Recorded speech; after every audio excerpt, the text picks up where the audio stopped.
ራስን የምታጠፋው በፈለከው አጥፋ ካለ ብትሰጣቸው ምን ችግር አለው? ታሪክ እኮ ይቀየራል።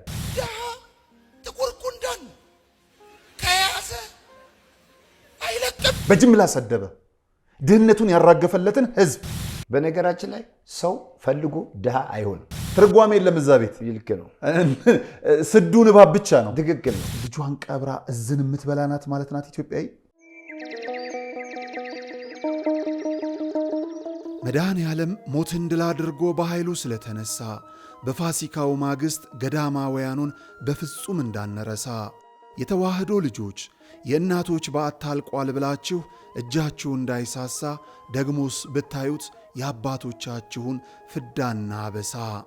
መቼም ምክንያታችን ነው ለበረከት ተጀምሮ ያላለቀው የኔና የናንተን ምጽዋት የሚጠብቀው ገዳማችን ሙታንሳ። ስለዚህ ለበረከት ሥራ የምትጣደፉ ሁላችሁ የሙታንሳ ማር ቅዱስ ሚካኤል አንድነት ገዳም አባቶችን አደራ እንዳትረሱ።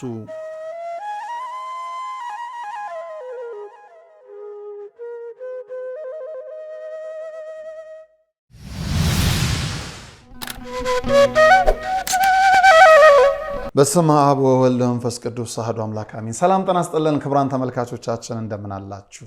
እንግዲህ በባለፈው ሳምንት አንድ ብለን የጀመርነውን ጉዳይ አሁንም ሁለት ብለን ልንሄድበት መምህር መታሰቢያ ከኔ ጋር ናቸው። ዛሬው ጉዳያችን ላይ የምናያቸው ፓስተር ዮናታን ባለፈው ሳምንት ያሳለፋቸው ያስተላለፋቸው ሆን ብሎ የቀረጻቸው የለቀቃቸው ጉዳዮች ላይ ትኩረት በማድረግ መጽሐፍ ቅዱስ በራሱ እንዴት ይላል የሚል ጉዳይን የምናነሳበት ነው። ይህንን የምናነሳበት አንደኛው ጉዳይ ወይም ደግሞ አብይ ጉዳያችን አጥር ተላልፈን እዛኛው ቤት ገብተን ለመፈትፈት ሳይሆን የትኛውም ቦታ ቢሆን ሰዎች ነን፣ ሰው ደግሞ የክርስቶስ ነውና የክርስቶስ የሆኑ በጎች ባልባሌ ቋንቋ ሲሞሉ፣ ባልባሌ ቃላት ሲሳደዱ፣ ባልባሌ ተምሳላት ሲመሰሉ የክርስቶስ ልጆቹንና ወንድሞቻችንን እህቶቻችንን የመፈለግ በባህር ተወስደው ሲወስዱ ጎትተን የማውጣት ኃላፊነትም ሞራሉም ስላለን ጭምር በዛ ልክ ነው እየሄድን ያለ ነው። ፓስተር ዮናታን በጣም በሚያስገርም መልኩ ሁለት ነገሮችን ተናግረዋል። ድሃ ሲል ነበረ፣ ጥቁር ጉንዳን ነው ሲል የነበረ ግለሰብ ነው። ከዛ ባለፈ ደግሞ ሙት ሲል አንድን ወጣት መሞት ትፈልጋለህ? ሙት። በምንድን ነው? በምን ይሁንልህ? በመኪና አደጋ፣ በጥይት ይሁንልህ፣ ታንቀህ ዋቴቨር የመሞቻ መንገድን ሲያማርጥ ነበረና አንድ ቅዱስ መጽሐፍን ይዣለው የሚል ሰው ከአፉ ይሄ ነው መውጣት ያለበት ወይስ ምን የሚለው ላይ ትኩረታችንን አድርገን የምንጨዋወተው።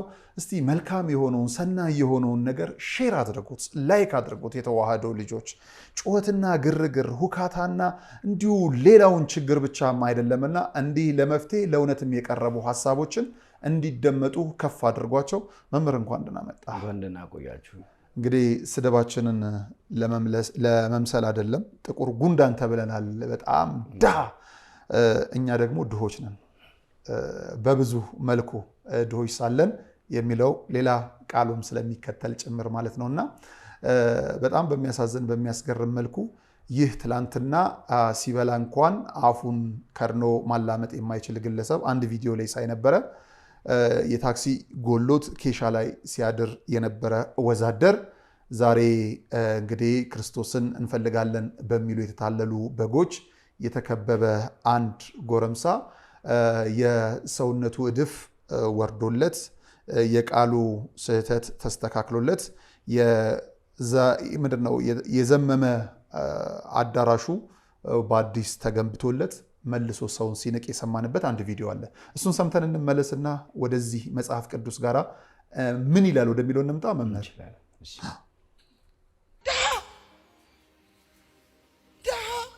ጥቁር ጉንዳን ከያዘ አይለቅም፣ ከለቀቀም እሾኩን እዛው ትቶ ነው የሚነቅ።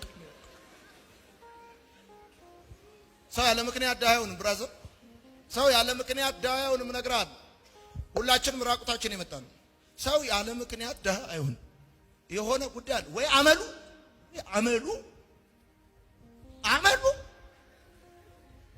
ወይ አመሉ ነው ድሃ ያደረገው። ከዛ ሲቀጥል ስንፍን በርም ያልሆነ ከዚህ በላይ መሄድ አልፈለግንም።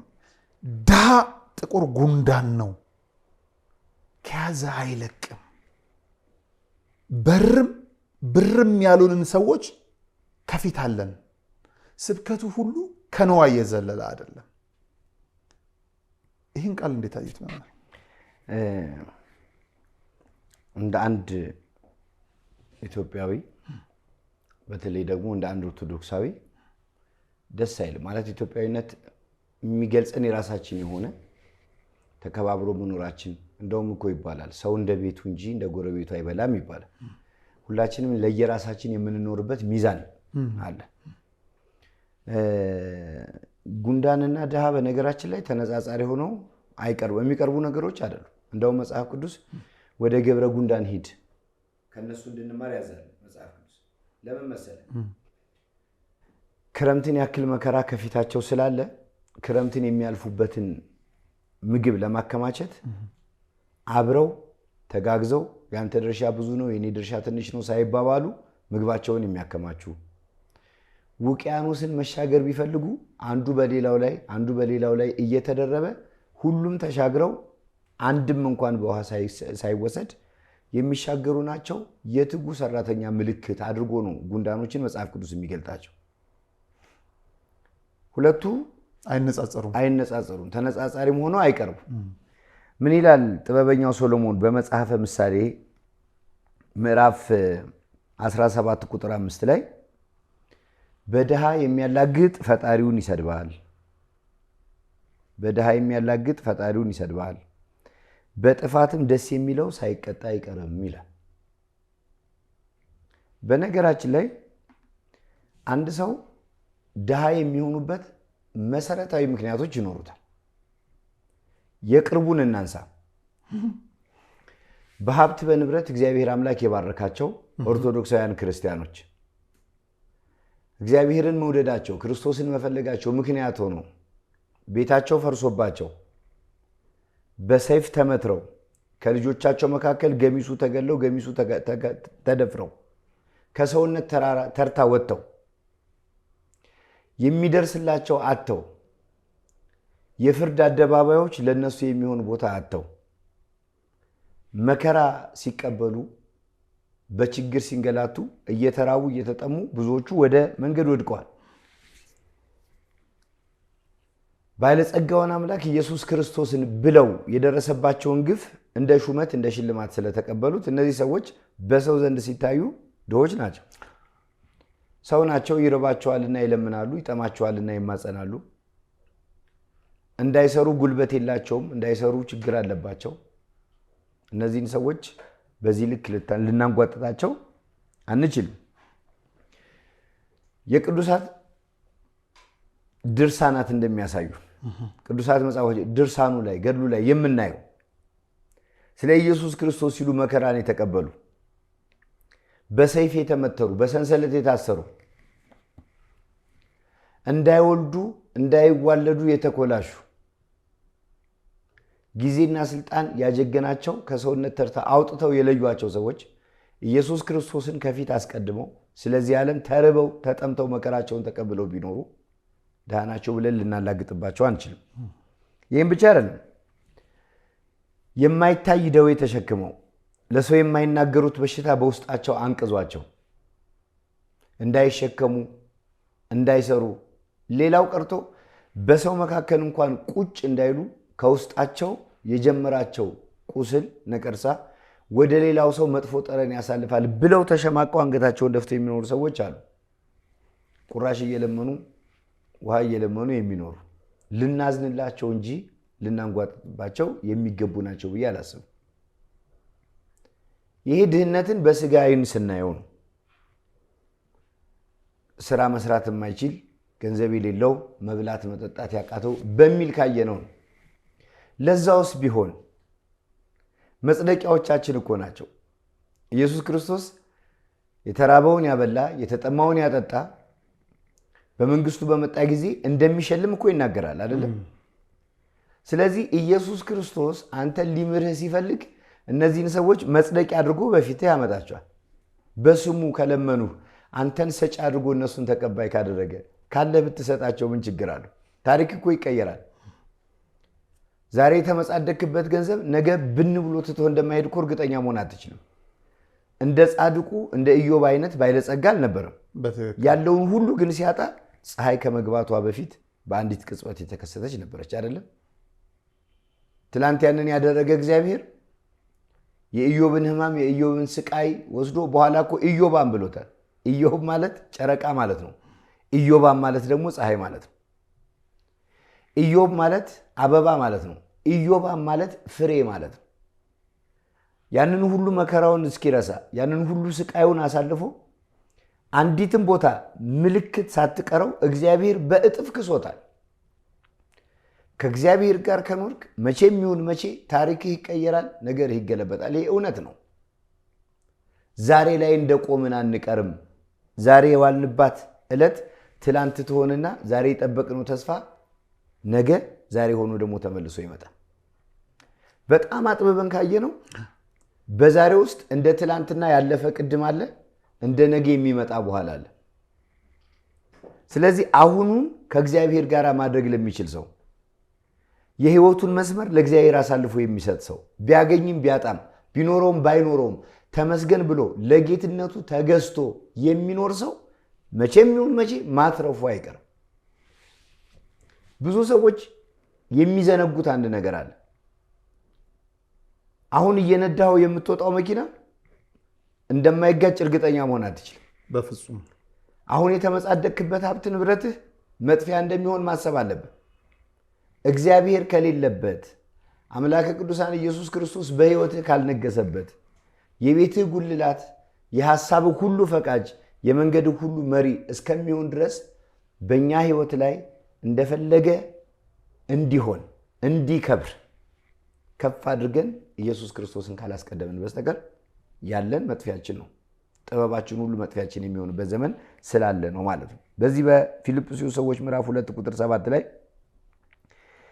የባሪያን መልክ ይዞ በሰው ምሳሌ ሆኖ ራሱን ባዶ አደረገ የሚል ቃል እናገኛለን። ጌታችን መድኃኒታችን ኢየሱስ ክርስቶስ ከሰማያ ሰማያት ወርዶ ከድንግል ማርያም ተወልዶ በከብቶች በረት እንደ ምስኪን ድሃ ያገኘ ነው ያለ ምክንያት እኮ አይደለም። ሰማያት ይታዘዙለታል። ባየችው ጊዜ ምድር ከመሰረቷ ትንቀጠቀጥለታለች።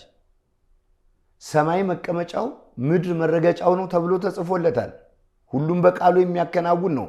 ሁሉ በእርሱ ሆነ፣ ከሆነውም አንዳች እንኳን ያለ እርሱ የሆነ የለም ተብሎ ተጽፏል። ስለዚህ በሰው ህይወት ድህነትና ባለጠግነት ቢፈራረቅበት ሁሉን የሚያደርግ እግዚአብሔር ስለፈቀደ ነው። በነገራችን ላይ ሰው ፈልጎ ድሃ አይሆንም። በሰው ሚዛን ማንም ድሃ የተባለ መጥቶ ይጠየቅ። ሰው ፈልጎ ድሃ አይሆንም። የሰው ፊት እሳት ነው። የሰው ፊት ያቃጥላል፣ ይፋጃል። ረሃቡን ያስታግስበት፣ መከራውን ያስታግስበት፣ ህመሙን ያድንበት፣ መድኃኒት ይገዛበት፣ ልጆቹን ያስተዳድርበት፣ ሌላም ምክንያት አንስተን መናገር እንችላለን። ሰው ፈልጎ ድሃ አይሆንም። የመጣበትን ድህነት ግን ከጌታችን ከመድኃኒታችን ከኢየሱስ ክርስቶስ ጋር ሆኖ ማለፍ ግን እንደሚቻል መናገር ይቻላል። መጽሐፍ ቅዱስ ስለ ገንዘብ ብዙ የሚነግረን ነገር አለ። ያው የድሃ ማነጻጸሪያው ገንዘብ ነው። እሱም ሊል የፈለገው ከገንዘብ ጋር ነው እንጂ ትክክል ከሌላ ነገር ጋር አይደለም። ግን ምናልባት ወደዚሁ እንመለሳለን። መምህር በጣም ያስገረመኝ ነገር ዱላው ሲበዛበት፣ ትችቱ በጣም ሲያይልበት ለምላሽ መጥቶ ነበረ። ምንድነው እሱ ከፊቱ ይልቅ የደገመኝ ምናምን የሚባል ነገር አለና ጥቁር ጉንዳን ድሃ ያልኩት ራሴን ነው ወደሚል ደግሞ መጣ ይሄ ሰውዬ። በመጽሐፍ ቅዱስ ራሳችንን ዝቅ እንድናደርግ ኋላም ከፍ እንደምንል ይነግረናል። ራሳችንን ግን እንድናዋርድ አይነግረንም። ትክክል። እኛ ሕንፃ ሥላሴ ነን። ውርደታችንን እሱ ወርዶ ተወልዶ ሞቶ ከውርደት አንስቶናል። ሲሰብኩን ሌላ ጊዜ ሞቶልኛል እኔ ተዋረድኩ አይደለሁም ይላሉ። አሁን አየሁ አለ አይደለ የዚህ ምንድነው የሌባ አይነ ደረቅ መልሶ ልብ አድርቅ ነው የሚባለው። ድሃ ተብሎ ማህበረሰቡን ሰደበ። መጀመሪያ ላይ በጅምላ ሰደበ። ድህነቱን ያራገፈለትን ህዝብ በጣም በሚያሳዝን መልኩ። በነገራችን ላይ ድህነቱን ለማራገፍ እኔም አንተም አበርክተናል። ምክንያቱም እሱ አዳራሽ ብሎ የሰራበት መሬት የሀገር ሀብት ነው። በሃይማኖት ሰበብ ነው መንግስት የሰጠው፣ የሁሉም ህዝብ ሀብት ነው። እርግጥ ነው ነገር የኋላ ሆኖ በግለሰብ የሚተዳደር መሆኑ እየታወቀ የህዝብ እንዳልሆነ እየታወቀ በሰበሰበበት አዳራሽ ላይ ህዝብን ሰድቦበታል። መጨረሻ ላይ ከአዋቂም ከታዋቂም ጉዳዮች ሲመጡለት እኔ ድሃ ያልኩት ራሴን ነው በኬሻ ላይ አድሬያለሁ ብሎ ራሱን አዋረደ። ሰውስ ራሱን ሊያዋርድ ይገባልን? ዝቅ ዝቅ ሊያደርግ ይችላል። አምላካዊ ቃል ስለሆነ ራሱን ዝቅ ያደረገ ከፍ ይላል። ማዋረድ ይችላል ወይ? እግዚአብሔር ውርደታችንን ሸፍኖልናል፣ ሞታችንን ሞቶልናል። ይሄ ሲሆናል ወይ የሚለው ነገር አይሆን። ስድብ በስድብ አይታረም። ሲጀመር ስድብ በሌላ ስድብ አይታረም። ስተትም በሌላ ስተት አይታረም። የተሳሳተ ሰው ስተቱን ማመን ነው ያለበት። ይቅርታ እኔ ለማለት የፈለኩት እንዲህ ነው ብትል ጉልበት የለውም ከዛ በኋላ። ምክንያቱም ሰው ሰምተዋል፣ ተበሳጭቶብሃል፣ አዝኖብሃል። እንደ መታደል ሆኖ ደግሞ ኢትዮጵያዊነት ማለት ከሚያስደስቱን ከምንወደው አንደኛው ቁም ነገሩ አንድ ሰው ቢታመም ሌላው ያሳክመዋል፣ አንድ ሰው ቢቸገር ሌላው ይደርስለታል። ሌላው ቀርቶ ቡና እንኳን ሲጠጣ ብቻውን አይጠጣም፣ ጎረቤት ተጠራርቶ ነው የሚጠጣ። አይደምቅም። አንተ ራሱ ካፌ ብትገባ ብቻን ቡና መጠጣት ይከፋል። ጓደኛን ስታገኝ ሁሉም ሰውና ቡና እንጠጣ ነው የሚለው። አብሮነት የኢትዮጵያ መገለጫ ነው። ይህ እንዳለ ሆኖ ምን ይላል? አንደኛ ቆሮንቶስ ምዕራፍ 5 ቁጥር 16 ላይ ወንድሞች ከሚባሉ አንዱ ይላል፣ ወንድሞች ከሚባሉ አንዱ ሴሰኛ ወይም ገንዘብ የሚመኝ ወይም ጣዖትን የሚያመልክ ወይም ተሳዳቢ ወይም ሰካር ወይም ነጣቂ ቢሆን ከእርሱ ጋር እንዳትተባበሩ ብቻ አይደለም እንደዚህ ካለው ጋር መብል እንኳን አትመገቡ ይልበታል መጽሐፍ ቅዱስ። እግዚአብሔር የፈጠረውን ፍጥረት ልትሳደብ አትችልም። አይኑ በፈረጠ እጅግሩ በተቆረጠ ገንዘብ ባጣ በነጣ መውለድ ባልቻለ በመከነ በሰነፈ ልትናገር አትችልም።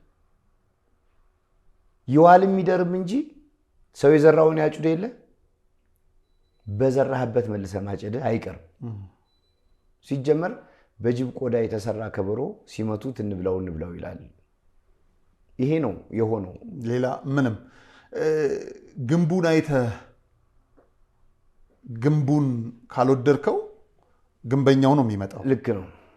ሰውን አይተህ ሰውን ከሰደብከው ፈጣሪውን ነው የምትሰድበው። ትክክል ነው። ሁሉ ኖሮት ክርስቶስ በምድር ሲኖር እኮ ከድሆች ጋር ነበር። ትክክል ነው። የሀብታም ቤት ገብቶ አላደረም። ትክክል ነው። ዋሻ ነው ሲሆን የነበረው። እራት ሲበላ ከታዋቂ ዝነኞች ቤት አልነበረም። ትክክል ነው። ፈሪሳውያንን የሚያስቆጣው ይሄ ነው።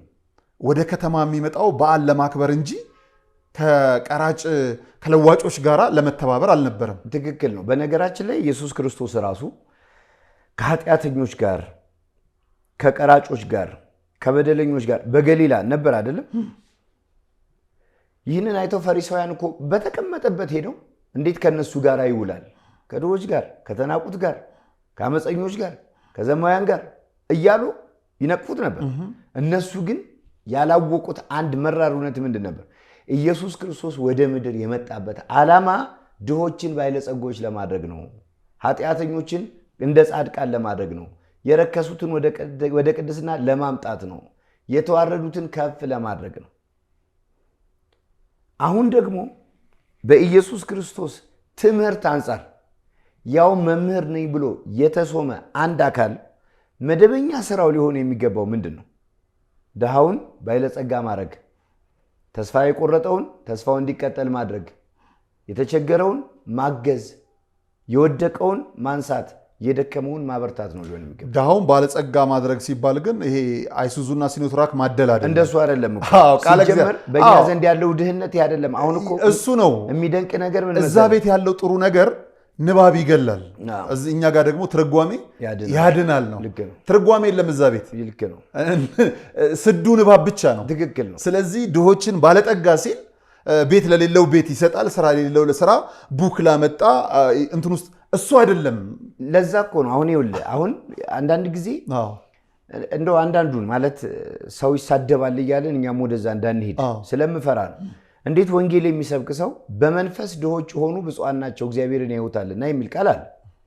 መጽሐፍ ቅዱስ ስለ ድህነት የሚያስተምረው ምንድነው ብሎ ማሰብ የለበትም ወይ? አንድ የወንጌል ሰባኪ እኮ የሚጠበቅበት ይሄ አየህ የድህነት ትርጉም የመንፈሳዊ ድህነት ትርጉም ሲገባ ከጧት አንስቶ እስከ ማታ ድረስ ትለፋለህ፣ ትሰራለህ፣ ትደክማለህ። ባገኘው ገንዘብ ነዳያንን ትመግባለህ፣ የታመሙትን ታሳክማለህ፣ በጎ ትሰራለህ። ምናልባት ለነሱም እኮ ትሰጣለህ። ለእግዚአብሔር የሰጠ መስሎ እኮ ከገንዘብ ለነሱም እኮ ትሰጣለህ አይደል? አዎ ትሰራለህ፣ ትለፋለህ፣ ገንዘብ ታገኛለህ። ገንዘብህን ግን የሰማይ ቤትህን ትሰራበታለህ። ይሄ ነው ድህነት። አየኸው? ለምሳሌ ስምዖን ጫማ ሰፊውን እኔ ሙሉ ቀን ጫማ እየሰፋ እየደከመ ያገኘውን ገንዘብ በሙሉ ጧሪ ቀባሪ ለሌላቸው እናቶች፣ ለአረጋውያን፣ ለድሆች፣ ለጦም አዳሪዎች ይሰጥና ባዶ እጁን ይገባል። ያችን ጨለማ በጸሎትና በመልካም ረፍት በሰላማዊ እንቅልፍ ይተኛታል። እንደገና አዲስ ፀሐይ ሲወጣ አዲስ ተስፋ፣ አዲስ ጉልበት፣ አዲስ ስራ ይዞ ይመጣል። ዘመን የሚያስደስተው በዚህ አይነት መልኩ ከአምላካችን ከመድኃኒታችን ከኢየሱስ ክርስቶስ ጋር ስንኖርበት ነው። ስለዚህ ክርስቲያን አንድ ልብ አጠቃላይ እንደው መጽሐፍ ቅዱስን እንከተላለን የምንል ሰዎች የምናውቀው አንድ ነገር አለ። የማይሰራ ቢኖር አይብላ ነው። ሁሉም ሰራተኛ ነው። የስራችን መጠን ግን ይለያያል። እንደ ጉልበታችን መጠን ይለያያል፣ እንደ መክሊታችን ጸጋ ይለያያል። በሰራነው ነገር ግን እግዚአብሔርን አክብረንበታል። ለምሳሌ አስራቴን በኩራቴን ከልክላችሁኛል ብሎ እግዚአብሔር ይወቅሳል። ከሰራነው ገንዘብ አስራት በኩራት ለእግዚአብሔር አውጥተንበታል። የዚህ ዓለም ኃጢአት ከገንዘብ ጋር ቀጥታ ግንኙነት ያለው አይደል እንዴ? ሰው ለማመንዘር ምን ያህል ገንዘብ ያወጣል? ሰው ለመስከር ምን ያህል ገንዘብ ያወጣል? ሰው ወንጀል ለመስራት ምን ያህል ገንዘብ ያወጣል? በአንድም በሌላም መልክ የምንሰማው ወንጀል በሙሉ በቀጥታ ከገንዘብ ጋር የተገናኘ አይደለም፣ ስሩም ጭምር ነው። በቃ ምንም ጥርጥር የለውም። ሐዋርያትን እናያቸው ምን ይላል? በጣም ሁልጊዜ የምደሰትበት ቃል ነው። በማቴዎስ ወንጌል ምዕራፍ 19 ቁጥር 27 ላይ ሐዋርያት ጌታችን መድኃኒታችን ኢየሱስ ክርስቶስን ተከትለውታል። ነጋዴ የነበረው ንግዱን ትቷል። ቀራጭ የነበረውን ቀረጡን ትቷል። እናት አባታቸውን ትተዋል። ትዳራቸውን ትተዋል።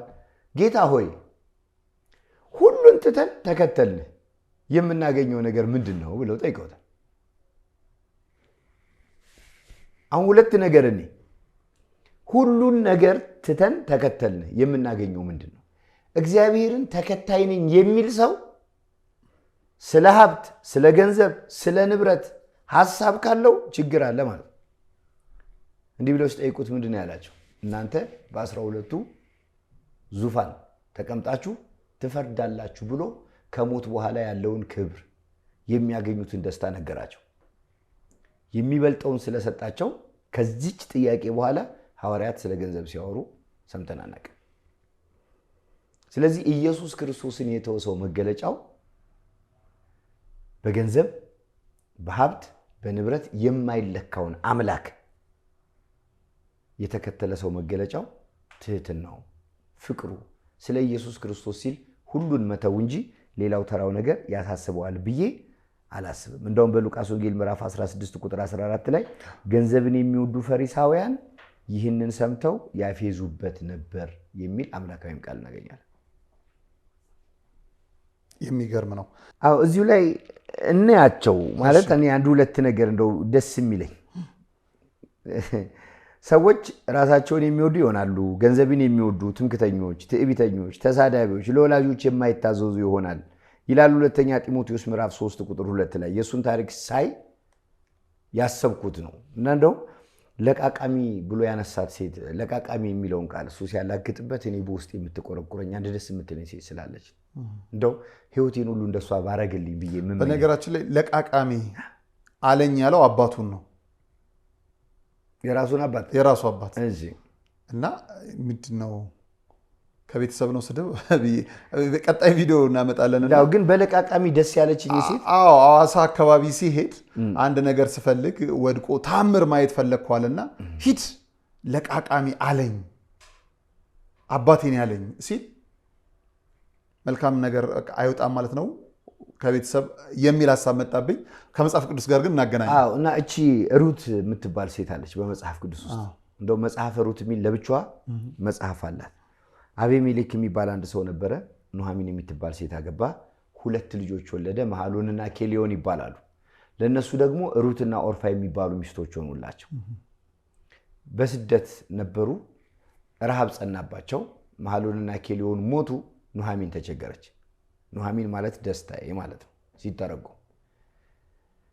በኋላ ግን እግዚአብሔር ቤተልሔምን በእንጀራ እንዳጠገባት ወሬ ሰሙና ኑሃሚን ተርባ እኮ ነው፣ በስደት ነው ያለችው፣ በመከራ ነው ያለችው። ቤተልሔምን እግዚአብሔር በበረከት እንደጎበኛት እንዳጠገባት ሰሙና ወደ ሀገሯ መንገድ ጀመረች። ሩትና ኦርፋ አብረዋት ተነሱ። አይ ልጆቼ እኔ አርጅቻለሁ፣ ተጎሳቁያለሁ፣ ርቦናል፣ እኔ ወደ ሀገሬ ልሂድ፣ እናንተ በወገኖቻችሁና በአማልክቶቻችሁ መሃል ኑሩ አለቻቸው። ኦርፋ አዎ እውነትሽን ነው አያቴ፣ እኔ እዚህ ብኖር ይሻለኛል አለች። ኑሃሚን ዛሬ እንኳን ባልባገባ ከሱ ልጆች በወልድ የወለድኳቸው ልጆች አድገው እናንተን እስከሚያገቧችሁ ጊዜ ድረስ ጊዜው ረጅም ነው። መልካችሁ ይጠወልጋል፣ አበባችሁ ይረግፋል፣ እናንተ እዚህ ቅሩ፣ እኔ ልሂድ ግድ የለም አለች። ኦርፋ አዎ ልክ ነሽ ብላ ቀረች። ኦርፋ ማለት የአንገት የኋለኛው ክፍል ደንደስ ማለት ነው ሲተረጎም። ሩት ግን እናቴ በሄድሽበት ሄዳለሁ፣ ህዝብሽ ህዝቤ፣ አምላክሽ አምላኬ ይሆናል፣ አንቺን ትቼ ወደ ኋላ አልሄድም ብላ መጣች። ኑሃሚንን ተከትላ መጡ። ወደ ቤተልሔም ሲገቡ ዘመዶቿ እንዴ ይቺ ኑሃሚን አይደለችም ሲሉ አይ እግዚአብሔር አስመርሮኛልና ማራ በሉኝ። ከዛ የራሷ ዘመድ ቦዔዝ የሚባል ባለጸጋ ሰፊ እርሻ ያለው ሰው ነበረ። ሩት እናቷን ለማገልገል ምን አረገች? በቦዔዝ እርሻ ከኋላ ሆና እየለቀመች እየቃረመች ማለት። እንግዲህ ቃርሚያ እኮ ማለት ምንድነው? ሰው ሲያጭድ ምናልባት ከዘለላው ላይ የረገፈ ካለ ነው የምትወስደው። ከመቼ እስከ መቼ? ከጧት አንስቶ እስከ ማታ ድረስ። በምሳ ሰዓት እኮ እንደውም ቦዔዝ ይቺ ማናት? ይቺ ሞዓባዊት ቆንጆ ናት፣ ኑሃሚንን ተከትላ የመጣች አሉት። ነይ ከኛም ጋራ ብይ፣ ከኮምጣጤው ማጥቅሺ ብሎ ሲፈቅድላት ምንድነው ያለችው? በፊትህ እንደምን ሞገስ አገኘው። ይህንን ያክል ፊት አሳይቷት፣ ይህንን ያክል ተቀብሏት፣ እኔ ከጧት አንስቶ ከምለፋ ከነዱ አንዱን ሁለቱን ስጠኝ እንኳን አለችው አይደል? የኋላ ግን እግዚአብሔር ታሪኳን ቀየረ፣ ነውሯን ለወጠ። ቦዔዝን አግብታ ከኢየሱስ ክርስቶስ የዘር ሐረግ ለመደመር የበቃች ሰው ሆነች። አሁን ሁለት ነገር እናንሳ። ድሃ ድህነቱን ይረሳ ዘንድ ጥቂት የወይን ጠጅ ይጠጣ ይላል አይደለ? አሁን ይሄ ድህነት የተባለው የጽድቅ ድህነት ነው፣ የቅድስና ድህነት ነው። የወይን ጠጅ የተባለው በወይን የሚዘጋጀው የጌታችን የመድኃኒታችን ኢየሱስ ክርስቶስን ቅዱስ ሥጋ ክቡር ደም የመጠጣት ጉዳይ ነው። ስለዚህ እግዚአብሔር አምላክ በማሳው ካሰማራን ከበረከቱ ስንቃርም መዋልን የሚያሳይ ስለሆነ ያ ሁላችንም የቅድስናው ለቃቃሚ ነን ነው። ምንም ጥርጥር የለውም። ድሆች ነን ለቅድስና፣ ድሆች ነን። ሌላ ምንም ነገር የለውም። እሱ ነው ትልቁ ነገር። እንግዲህ ቅድም እንዳልነው ነው፣ አለማወቅ ገዳይ ነው፣ በጣም ገዳይ ነው። በተለይ ወንጌልን የሚያስተምሩ ሰዎች እንደ ተራ ተናጋሪ፣ እንደ ተራ ምንድነው እሱ አነቃቂ አይደሉም። ንቃታችን ክርስቶስ ነው መዳረሻችን። ድህነታችን ሁሉ ጽድቅ ነው። እሱ ካለን ሁሉ ያለንን የእኛ የእጅ ስራ ውጤቶች ናቸው፣ ቤት ምናምን። ስለዚህ በዛ ልክ መሆን መቻል አለበት። እንደ እውነቱ ሲታይ ሰውየው ድሃ ያለውም ሰውዬ ለእውቀት ለጽድቅ ድሃ ነውና እንደው በዚህ ልክ ዲሞራላይዝ ባይደረግ። ወደ ሁለተኛው ጉዳይ እናምራ። እንደዚህ አይነት በጣም ከሚገርመኝ የዚህ ፓስተር ዮናታን ጉዳይ ምንም በሌለበት ምናብ ውስጥ ሰው መፍጠር ይችላል። አሁን ቀጣይ የማሳየን ቪዲዮ መምህር እዛ ጋር ይታየኛል ያለው ምንም ሰው እኮ የለም፣ ምንም ሰው የለም። አሜን ይላል ያም ሰው ተነስቶ በአጠቃላይና ይታየኛል ነው የታየው ሰው ና ነው የሚለው ከሌ ነው የሚለው። እዛ ጋር የሆነ ሰው ይታየኛል አይባልም። ከሆነ እንኳን ከንግግር ማሳመሪያ አንድ ወይ ሁለቱን ሊሆን ይችላል። እድሜ ልክ ግን እየታየ ሳትጠራ የምትሄድበት እግዚአብሔር እንደው ይሰውረን ነውና። ሁለተኛው ደግሞ በጣም ያሳዝናል። እንደው ከመጽሐፍ ቅዱስ መጥቀስ አይጠበቅብንም። ይሄ በአካባቢያችን እንኳን ስናልፍ አስክሬን ካለፈ መኪና ላይ ከሆንን ቆመን ነው የምናሳልፈው። በቅሎ ላይ ከሆንን ወርደን ነው። በመንገድ ላይ ደግሞ ሰው እንኳን ከተገጨ እናት ምን ትልበስ ምን አታውቅም። አስክሬንን አውልቃ አልብሳ ነው የምትሄደው። ትክክል ነው። ክብር ነው። ያ ማለት ምንድነው? የሰው ልጅ እሞታለሁ ሲባል ደግሞ አትሞትም ለማለት ግብግቡ ትልቅ ነው። ሰው እንዳይሞት የህይወት መስዋዕትነት ሁሉ ይደረጋል። ትክክል ነው።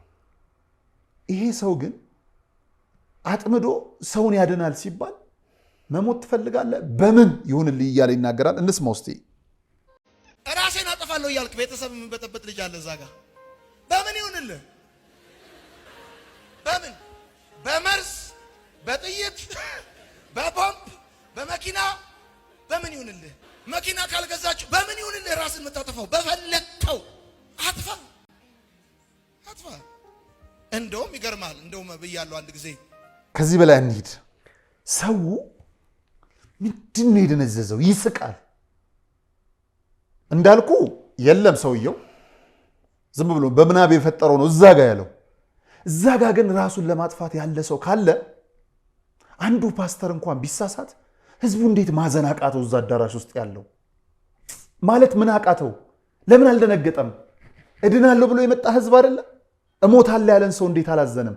በምን ይሁንልህ? በመርዝ በቦምብ ይሎ በመኪና እንዴት አየው መምህር? እኔ ይሄ ብዙ አልገረመኝም። እንዴት እናትየዋ አንተ ሙትላትና እዝን እየተቀበለች ህይወቷን ትለውጥ ያለው ነው አንገቴን ያስደፋኝ። እናስቀጥለው እሱ ታዲያ። ስለዚህ ቪዲዮውን እስከ መጨረሻው እንስማው። ማህበራዊ ሚዲያ ላይ ነው ያየው። እዚሁ ላይ አለ። ለህሊናዬ ስለዘገነነኝ ነው። እንሂድ፣ እንቀጥል። እንደውም ይገርማል። እንደውም ብያለሁ አንድ ጊዜ እሞታለሁ እያላችሁ ቤተሰቦቻችሁ የምታስጨንቁ ምን አለ ብትሞቱ? ችግሩ እኮ አትሞቱም። በጣም ራሴን አጠፋለሁ እያለ የሚያስፈራራ ሰው ችግሩ አለማጥፋቱ። ምን አለ ሳይነግረን ቢያጠፋ? አትሊስት በቀረው እድሜዋ እዝን በልታ ያቺ ምስኪን እናት ባለም ይመለስ በሲሳይ እያለች ተቀብላ አትሊስት እንኳን አንድ ሰሞን ጎኗን አረፍ እንዳታረግ። አንተ አትሞትም፣ አክተር ይመታል እንጂ አይሞትም። ተመልሰህ ትነሳለህ። ሄድክ ስንል ትመጣለህ። ይሄ ነው ለህሊና ስለዘገነነኝ ነው መምህር፣ የእውነቴን ነው። እናት ልጇን ቀብራ እዝን የምትበላ ናት ማለት ናት ኢትዮጵያዊ። የኢትዮጵያ እናትን ነው እየተሳደበ ያለው።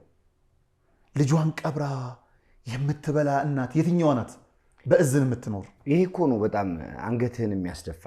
አንዳንድ ጊዜ አንዳንዶቻችን የምናውቃትና አንዳንዶቹ የሚያውቋት ኢትዮጵያ አንድ አይደለችም ይመስለኛል። ግን እኔ ሳስበው እንደዛ ነው። ሲጀመር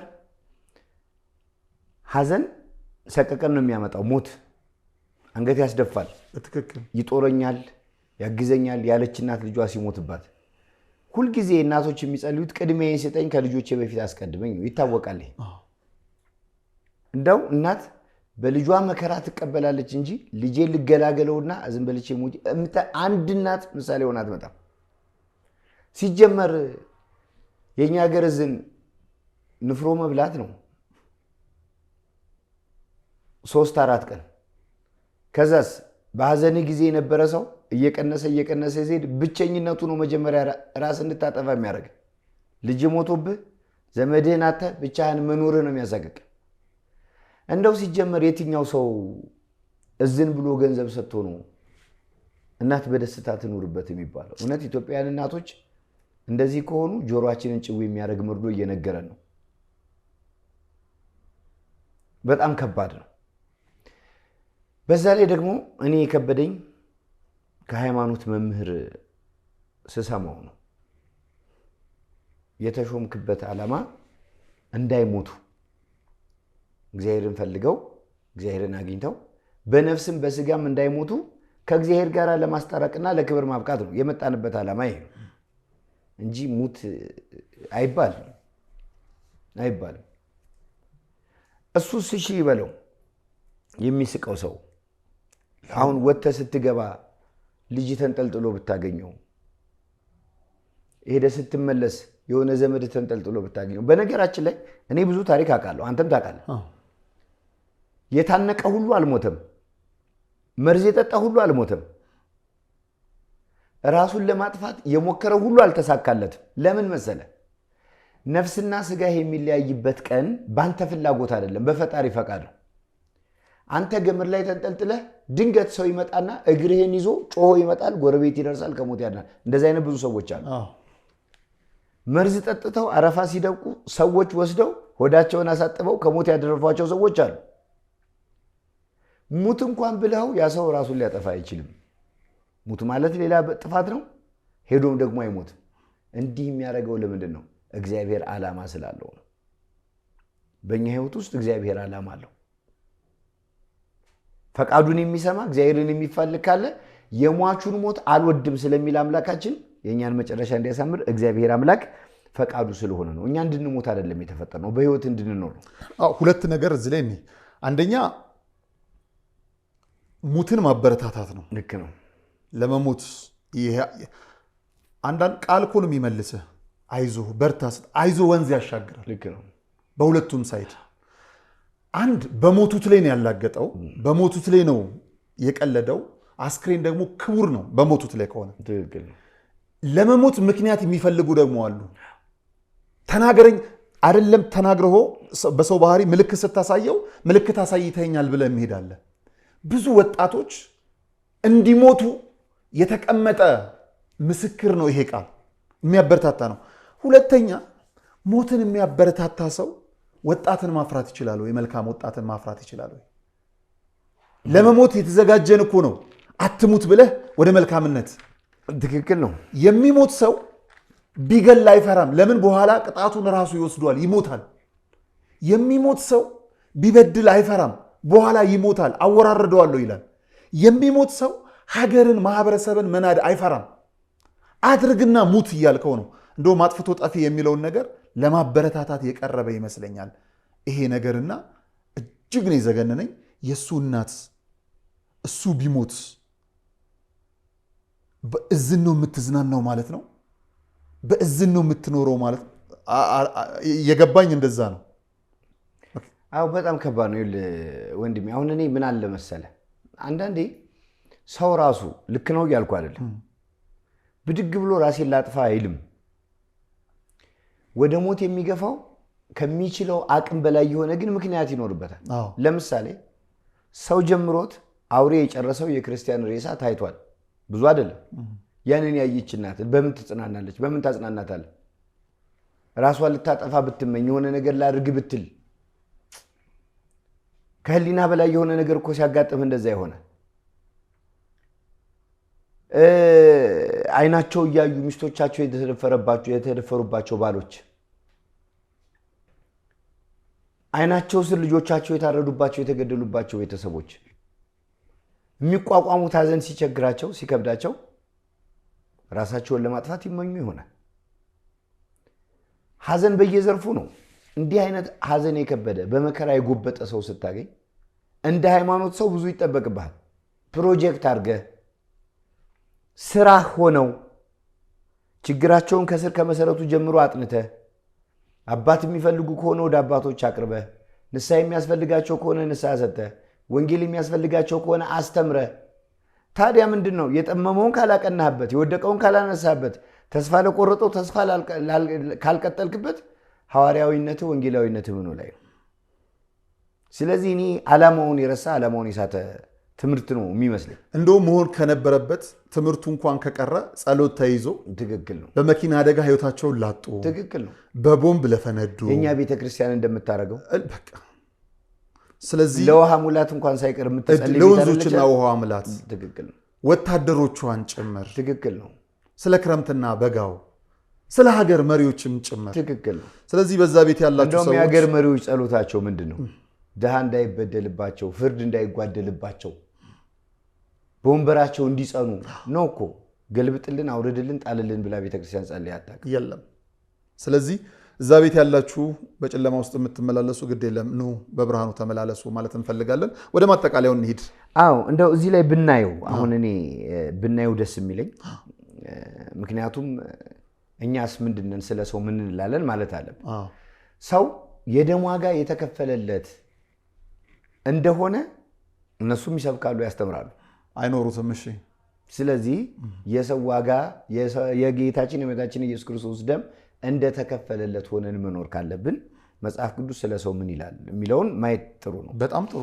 ሰውነት ማለት የነፍስና የስጋ የፈቃድ ጦርነት የሚስተናገድበት ነው። የነፍስና የስጋ ጦርነት የሚስተናገድበት የጦርነት ሜዳ ነው ሰውነት። እንደውም ቅዱስ ጳውሎስ ይላል ስጋ ወደ ስጋ ይስባል፣ መንፈስ ወደ መንፈስ ይጎትታል።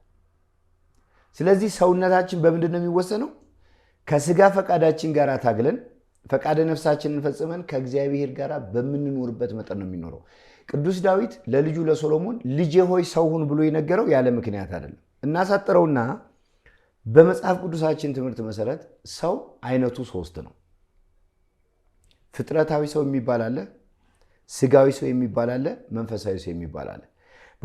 በአንደኛ ቆሮንቶስ ምዕራፍ 2 ቁጥር 14 ላይ የእግዚአብሔርና የመንፈሱ ነገር ሞኝነት የሆነበትን በሙሉ ፍጥረታዊ ሰው ነው ይለዋል።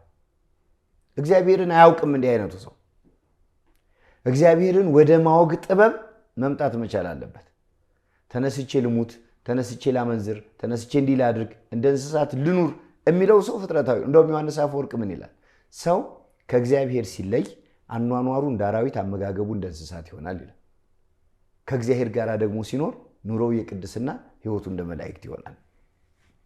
ስለዚህ ፍጥረታዊ ሰው የሚባለው የእግዚአብሔርና የመንፈስ ነገር ሞኝነት የሆነበቱ ነው። እንግዲህ በሞኝነት ውስጥ ያለ ሰው፣ በፍጥረታዊነት ያለ ሰው ጤንነቱን መቀበል አይፈልግም። ሰው ተስፋ ሊቆርጥ ይችላል፣ ሊደኸይ ይችላል፣ ሊያጣ ይችላል፣ ሊቸገር ይችላል፣ እንደ እንስሳት ሊኖር ይችላል። ማንነቱን አውቆ ወደ መንፈሳዊ ሕይወት እንዲመጣ ማበርታት ማገዝ ይኖርብናል። ልብ እናድርግ። መንፈሳዊ ሰውነት ከፍጥረታዊ ሰውነት ቀድሞ ሊመጣ አይችልም። ከፍጥረታዊነት ተነስቶ ግን መንፈሳዊ ሰው መሆን ይቻላል። ስለዚህ ፍጥረታዊ ሰው በዚህ መረዳት። ሁለተኛው ስጋዊ ሰው ነው። ስጋዊ ሰው የሁለት ዓለም ኗሪ ነው። ስጋዊ ሰው አዳቃይ ነው። ማንን ያዳቅላል ካልከኝ ዓለማዊነትን ከመንፈሳዊነት ጋር ያዳቅላል። ስጋዊነትን ከነፍሳዊነት ጋር ያዳቅላል። ጊዜያዊነትን ከዘላለማዊነት ጋር ያዳቅላል። ዘፈንን ከመዝሙር ጋር ያዳቅላል። ኃጢአትን ከጽድቅ ጋር ያዳቅላል። ርኩሰትን ከቅድስና ጋር ያዳቅላል። መላቅጡ የጠፋው ዝብርቅርቅ ያለ ህይወት የኖረን ከስጋዊ ሰውነታችን የተነሳ ነው። ፍጥረታዊ ሰው ሆኖ እግዚአብሔርን ማስደሰት አይቻልም። ስጋዊ ሰው ሆኖ እግዚአብሔርን ማስደሰት አይቻልም። ቅዱስ ጳውሎስ ለገላትያ ሰዎች ምዕራፍ 5 ቁጥር 19 ላይ በጻፈው ነገር የስጋ ስራም የተገለጠ ነው ብሎ የሚዘረዝራቸው ወደ 22 የሚሆኑ የኃጢአት ስራዎች አሉ። እነዚህን የሚሰራ ሰው ስጋዊ ሰው ይባላል። አሁንም ስጋዊ ሰው ወደ መንፈሳዊነት ሰው ካልመጣ በስተቀር ይህንን ሰው ብሎ መውሰድ ይከብዳል። መንፈሳዊ ሰው ግን ዘመኑ በ3 የተከፈለ ነው። ለምሳሌ ነፍስ አለህ አንተ? ነፍስ አለህ ወይ? አለህ ወይ? ንገረኝ። የቱ ጋር ናት ነፍስህ? አላውቃት። ወፍራም ናት? ቀጭን? አጭር ናት? ረጅም? በፍጹም። እንግዲህ ልብ አድርግ። ሰው ነፍስ እንዳለው ያውቃል። ነፍሱን ግን በባህሪዋ ይረዳታል እንጂ አብራው እንደምትኖር አምኖ ተቀብሏታል እንጂ ማረጋገጫ አልፈለገላትም አይደለም። ስለዚህ መንፈሳዊነት 3 ደረጃዎች አሉት። የመጀመሪያው ንጽሐ ስጋ ነው። ስጋን የማንጻት ደረጃ ይቀርናል። ስጋ የሚታየው ስጋችን መንጻት አለበት በ3 ደረጃ። በምን? አንደኛው ጽማዌ ነው። ዝምታን መውደድ፣ ዝምታን መምረጥ፣ በጸጥታ ውስጥ ሆኖ ከእግዚአብሔር ጋር መነጋገር። ምን ይልብናል? መጽሐፈ ምሳሌ ምዕራፍ 10 ላይ በቃል ብዛት ውስጥ ኃጢአት ሳይኖር አይቀርም፣ ከንፈሩን የሚገታ ግን አስተዋይ ነው። በማቴዎስ ወንጌል ምዕራፍ 12 ቁጥር 34 ላይ ከቃልህ የተነሳ ትጸድቃለህ፣ ከቃልህ የተነሳ ትኮነናለህ ይላል። ስለዚህ ሰው አንደበቱን መጠበቅ አለበት። በዝምታ በጸጥታ በተመስጦ መኖር መቻል አለበት። የመጀመሪያው ነው። ሁለተኛው ልባዊ ነው። ማስተዋል። የእግዚአብሔር ቃል ዝም ብለን እየተነሳን የምንናገረው አይደለም። የክርስቲያን ኑሮ ዝም ብሎ በዘፈቀደ የሚኖር አይደለም። በማስተዋል መራመድ ያስፈልጋል። እግዚአብሔር ወደ ህይወት አንድ ምክንያት እያመጣ በሚፈትነን ጊዜ እግዚአብሔር ለምን አደረገው ብሎ መጠየቅ ያስፈልጋል። ልባዊ የሚባለውን ነገር ገንዘብ ማድረግ ያስፈልጋል። ሶስተኛው ጣዕመ ዝማሬ ነው። አሁን ብዙ ጊዜ የኛ መዝሙሮች ራሱ ስንሰማ ቸብ አድርገው ምናምን ካላልን የደመቁ አይመስለን። እንዲህ አይደለም ጣዕመ ዝማሬ። ጣዕመ ዝማሬ ማለት ሰው የሚጸልየውን የሚናገረውን በአንደበቱ እንደሚናገር በልቡ እንደሚመሰክር በህሊናው እንደሚያመሰጥር አድርጎ ማብላላት መቻል አለበት ነው። እያንዳንዷን ነገር ክርስቲያን የሚኖረው በማስተዋልና በጥበብ መሆን ሲችል ነው። በእነዚህ በ3 ደረጃዎች ስጋን እናነጻለን። ስጋችን ሲነጻ ምን ይሆናል? የነፍስ መገልገያ ይሆናል ማለት ነው። አሁን ላመንዝር አንልም፣ ልዝፈን አንልም፣ ልንጨፍር አንልም፣ ልግደል አንልም፣ እንመኝ አንልም ማለት ነው። የስጋን ባህሪ ገለን ለፈቃደ ነፍስ አስገዛ። ሁለተኛው ንጽሐ ነፍስ ወይም ነፍስን የማጽዳት ደረጃዎች ናቸው። እዚህ ላይ ደግሞ 4 ነገሮችን እናያለን። አንደኛው እንባ ነው። የኃጢአትን እድፍ የሚያጥብ እንባ፣ የኢየሱስ ክርስቶስን መከራ፣ የሰማዕታትነትን ሕይወት የበዛ ኃጢአታችንን እያየን እያነባን እንድንኖር ነው። ቅዱስ ዳዊት በመዝሙር 6 ቁጥር 6 ላይ አልጋዬን በእንባዬ አራስኩ ብሎ የተናገረው እናስባለን። ቀጥሎ የምናየው ኩነኔ ነው። ኩነኔ ማለት ራስን መኮነን፣ በራስ ላይ መፍረድ፣ በራስ ላይ መጨከን ነው። ልክ እንዲህ ባደረግን ጊዜ ፈቃደ ስጋ ሙሉ በሙሉ ይጠፋል፣ ለፈቃደ ነፍስ መገልገያ ይሆናል።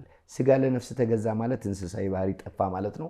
ስጋ ለነፍስ ተገዛ ማለት ለመላእካዊ ባህሪ ተዘጋጀን፣ ተሸነፍን ማለት ነው። ቀጥሎ የሚመጣው ፍቅር ነው። ባለጸጋ ድሃ ሳይሉ፣ ጤነኛ በሽተኛ ሳይሉ፣ አማኝ ነው መናፍቅ ነው ሳይሉ፣ ጠላት ነው ወዳጅ ነው ሳይሉ ሁሉንም እኩል አድርጎ መውደድ። ያው ስለ ፍቅር ብዙ ሰው መረጃው ስላለው እዚህ ላይ ብዙ መቆየት አልፈልግም። ጌታችን መድኃኒታችን ኢየሱስ ክርስቶስ በማቴዎስ ወንጌል ምዕራፍ 5 ቁጥር 47 ላይ የሚወዳችሁን ብትወዱ ምን ዋጋ አላችሁ ተብሎ ስለተጻፈ ፍቅርን ገንዘብ እናደርጋለን። አራተኛው ሁሰት ይባላል። ሁሰት ማለት ካሉበት ቦታ ሆኖ በታሰቡበት ቦታ ሁሉ የመድረስ ጸጋ ነው። አንዳንድ ጊዜ በህይወት አላጋጠመህም? አንድን ሰው በውስጥህ እያሰብከው ወይ ይደውልልሃል ወይ ያገኛል። ቅዱሳን ደግሞ በዚህ ደረጃ ይህንን አልፈው ስለሆነ ቅዱስ የተባሉት በጠራናቸው ጊዜ ሁሉ ለማማከር፣ በጠራናቸው ዙሪያ ያገኛ ለመድረስ በዙሪያችን ይሆናሉ። እነዚህ በ4 ደረጃዎች ነፍስን እናጸናለን። ነፍስን ካጸናን በኋላ ለልቡና ተገዥ እንሆናለን። ያው ዝርዝሩን የሚሰሙን ያነቡታል። ለኦርቶዶክሳውያን አይደበቃቸውም። እና በነፃ ልቡና የምናያቸው 3 ደረጃዎች አሉ። አንደኛው ንጻሬ መላእክት ነው። መላእክትን በአገልግሎት ሲወጡ ሲወርዱ ታያቸዋል። በ3ቱ ከተሞቻቸው ሆነው ለእግዚአብሔር ሲያመሰግኑ፣ እግዚአብሔርን ሲያገለግሉ ማየት ነው። ቀጥሎ የምናየው ጸጋ ደግሞ ተሰጥሞ ብርሃን ነው። በብርሃን ባህር መዋኘት። ለምሳሌ ቅዱስ ጳውሎስ ኢየሱስ ክርስቶስ የመለሰው ቀን በደማስቆ ምድር በቀትር ፀሐይ በሚያስፈራ በነጎድጓድ ድምፅ አሸንፎታል አይደል? ያንን ብርሃን እኮ ያየው ጳውሎስ ብቻ ነው፣ ሌሎቹ አላዩ። ሊወድህ ሲፈልግ መርጦ ያከብራል፣ ሊያከብርህ ሲፈልግ መርጦ ያሳያል። የመጨረሻው ደረጃ ከዊነ እሳት ነው። አጋንንትን የሚያቃጥል ማንነት፣ ሥላሴ በፈቀደልህ መጠን ማየት። ለምሳሌ ኢሳይያስ ኢየሱስ ክርስቶስን በዙፋን ላይ እንደተቀመጠ ንጉሥ የልብሱን ዘርፍ ምድርን ሞልቷል እንዳየ የምናይበት ነው። ስለዚህ እከሌ የሚባለው ሰውዬ ሙት ያለው ሰው ተስፋ ከቆረጠበት ማንነት ጀምሮ እንደ ችግኝ ተክለን ማሳደግ መንከባከብ ከቻለን ከዚያ ህይወት አውጥተን ለነጽሮተ ስሉስ ቅዱስ ማብቃት የሚቻልበት ሰፊ ይድላል። ወንጌል ለዋጭ ነው። ወንጌል ቀያሪ ነው። የክርስትና ህይወት የመከራ ህይወትን የሚያስብለው ይሄ ነው። በአደባባይ ቆሞ መናገር ያን ያክል ጉልበት አይጠይቅም። አንድ ሰው መርጦ ማዳን ግን ጌታችን መድኃኒታችን ኢየሱስ ክርስቶስ 99ን በዱር ትቶ አንዷን በግ ፍለጋ መጣ ተብሎ እንደተናገረ አንዷን ፈልጎ ማትረፍ ግን ከሁሉም ወንጌላዊ ነኝ ባይ የሚጠበቅ ስለሆነ ይሄኛውን ትተነው እግዚአብሔር የሚፈልገውን ፍሬ የሚገኝበትን አገልግሎት ብናገለግል መልካም ነው ብዬ አስባለሁ። ቃልቱን ያሰማልን። መምህር መታሰቢያ እንግዲህ እጅግ በጣም በሚያስገርም በሚያስደንቅ መልኩ ነገሩ እየተበላሸ ነው፣ ትውልዱ እየጠፋ ነው፣ አስተምህሮም ደግሞ እየተንጋደደ ነውና ቤተክርስቲያን አስተምራናለች። ያን ያስተማረችንን ደግሞ ቢያንስ መማር ለሚፈልግ ትውልድ የተወሰነውን እናቀበል በሚል እሳቤ መነሻቸውንም መዳረሻቸውንም መቆሚያቸውንም ቅዱስ ቃሉን በማድረግ ማለት ነው የተንሻፈፉ ሐሳቦችን ሊያረሙልን ከነጋሽ ሚዲያ ጋር አንድ ብለን ጀምረን ዛሬ ሁለተኛው ሳምንት ላይ የምንገኘው። በሚቀጥለው ሳምንትም እግዚአብሔር በፈቀደ መጠን ማለት ነው በጣም የሚያስገርመኝ የሚያስደንቀኝ ነገር ነው። ነዋይ ሳያስቀድሙ ጊዜያቸውን እንደዚሁ ሰውተው በጣም በሚያስገርም ዛሬ ለስጋ ሩጫ ብዙዎቻችን ከብዙ ነገር ላይ ፍጥጫ ነን ያለ ነው። በተወሰነ መልኩም ደግሞ ቀጣይ ከሳቸው ጋር ስንመጣ ከጤንነት ጋርም ተያይዞ የሚነሳ ጉዳይ አለ። እሱን ሸፈን አድርገው የክርስቶስን ቃል ለመግለጥ ነው እዚህ የመጡት። በወደፊት ከሳቸው ጋር ምንድነው ፍላጎታቸው ምንድነው ምን መሆን አለበት የሚለውን መምህርን በቅርቡ ታያቸዋላችሁና እዚህ ስቱዲዮአችን ድረስ መጥተው ቃለ እግዚአብሔርን ስለመገቡን ከልብ ነው የማመሰግነው መምህር። እኔም አመሰግናለሁ። የእግዚአብሔር ቃል ለሁሉ እንዲዳረስ ጸልዩልን ይላል ቅዱስ ጳውሎስ። ቅዱስ ጳውሎስ በሄደበት መንገድ በምትችሉት አቅም የቤተ ክርስቲያን ድምጽ በመሆን ምእመናን እንዲማሩ ባደረጋችሁት ነገር የሐዋርያቱን በረከት እግዚአብሔር አምላክ ያድላችሁ። ቤተ ክርስቲያንን ማገዝ፣ ቤተ ክርስቲያንን መጥቀም ማለት ሁሉም በየተሰማራበት ሙያ የልጅነቱን ድርሻ ሲያበረክት ነውና እግዚአብሔር አምላክ ስራችሁን ይባርክላችሁ። እናንተም ጠንክሩልን። ከልብ እናመሰግናለን። ያ የታሪክም የሀገርም ህዝብ የሆነ ወረይሉ ጥቅምት ከተህ ላግኘህ ብለው ንጉስ አዋጅ ያወጁበት ወይም የተቃጠሩበትን ስፍራም በጥቅምት እኩሌታ ምንድነው የሚለውን ከጥቅምት በፊት በደንብ እንመለከተዋለን። አንድ ጎረምሳ ተነስቶ ለራሱን የተገዘገዘው ለሃጃው ሲል ያለበትን ሰማዕቱ ቅዱስ ጊዮርጊስ ለሀገር የደረሰበትን ቃል ኪዳኑን ታቦትንም ጭምር የወረይሉ ቅዱስ ጊዮርጊስን በደንብ እንጎበኘዋለን፣ እንቃኘዋለን።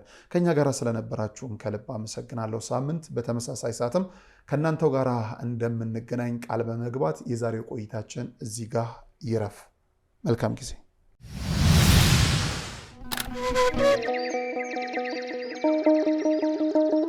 መድኃኔ ዓለም ሞትን ድል አድርጎ በኃይሉ ስለተነሳ በፋሲካው ማግስት ገዳማውያኑን በፍጹም እንዳነረሳ የተዋህዶ ልጆች የእናቶች በዓት ታልቋል ብላችሁ እጃችሁ እንዳይሳሳ ደግሞስ ብታዩት የአባቶቻችሁን ፍዳና አበሳ። መቼም ምክንያታችን ነው ለበረከት ተጀምሮ ያላለቀው የኔና የናንተን ምጽዋት የሚጠብቀው ገዳማችን ሙታንሳ። ስለዚህ ለበረከት ሥራ የምትጣደፉ ሁላችሁ የሙታንሳ ማር ቅዱስ ሚካኤል አንድነት ገዳም አባቶችን አደራ እንዳትረሱ።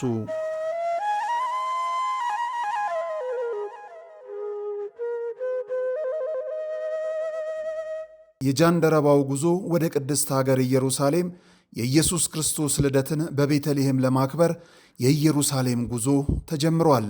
በኅዳር ወር በግብፅ ቆይታችን አባታችን ቅዱሱ ሙሴ 10ቱን ሕግጋተ እግዚአብሔር ወደ ተቀበለበትና የካህኑ አባታችን አሮን ያረፈበት መካነ መቃብር እንዲሁም እሳትና ለምላሜ የሥጋና የመለኮት መዋሃድ ምሳሌ የሆነው ጸጳጦስ ያለበት ቅዱስ ስፍራ የሆነውን የሲና ተራራ፣ ተንጠልጣዩ ቤተ መቅደስ መካነ ማልቃ እመቤታችን ለአባ አብርሃም ሶርያዊ የተገለጠችበት ቅዱስ ስፍራ፣ ታምረ ማርያም የተጻፈበት ጥንታዊ የግብፅ ቤተ መቅደስ፣ እመቤታችን በስደቷ ወቅት ያረፈችባቸው ቅዱሳን መካናት፣ የስምዖን ጫማ ሰፊው ገዳም፣ ገዳማታ አስቄት፣ አባ መቃርስ፣ አባ ብሾይ የሶርያን ገዳማት፣ የሰማዕቱ የቅዱስ ሚናስ ገዳምን ጨምሮ በርካታ ቅዱሳን ስፍራዎችን እንሳለማለን። እርሶም በእኚህ ቅዱሳን ስፍራዎች ተገኝተው ለመብርሃን የልብውን ነግረው በበረከት ይሞሉ ዘንድ የእግዚአብሔር አምላክ ቅዱስ ፈቃድ ይሁንልዎ እያልን በቀረን ጥቂት ቦታ ፈጥነው ይመዝገቡ። ዮድ አቢሲኒያ አስጎብኝና የጉዞ ወኪል። አድራሻ ቦሌ ብራስ ዮድ አቢሲኒያ የባህል ምግብ አዳራሽ ግቢ ውስጥ። ለበለጠ መረጃ በ0913 27 44 41 በ0927 3566 53 አሊያም በ0927 3566 54 ይደውሉ። የጃንደረባው ጉዞ ወደ ቅድስት ሀገር ኢየሩሳሌም።